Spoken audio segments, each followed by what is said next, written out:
ஓம் முருகா சரணம். வாழ்க வளமுடன். வெற்றிவேல் முருகனுக்கு அரோகரா. இன்றைய நாள் இனிய நாளாக அமைய எல்லாம் வல்ல சக்திவேல் முருகன் அருள் எல்லோருக்கும் கிடைக்கப் பெறுக. நாம் வாழும் வாழ்க்கையில் ஒரு மனிதன் போதும் என்று சொல்வது உணவை மட்டும்தான். எல்லோருக்கும் தெரிந்த ஒன்று. அதைவிட அந்த வயிற்றுக்கு உணவை அளித்து அந்த ஆத்மாவை குளிர வைக்கும் மனிதன் யாராக இருந்தாலும் அவர் கலியுக வரதனாக இறைவன் கொண்டாடுவார்.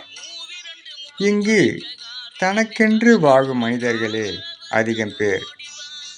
அதையும் தாண்டி வாழும் வள்ளல்கள் ஒரு சிலரே.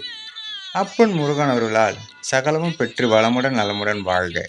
ஓம் முருகா சரணம். முருகனின் மகன் ரவி.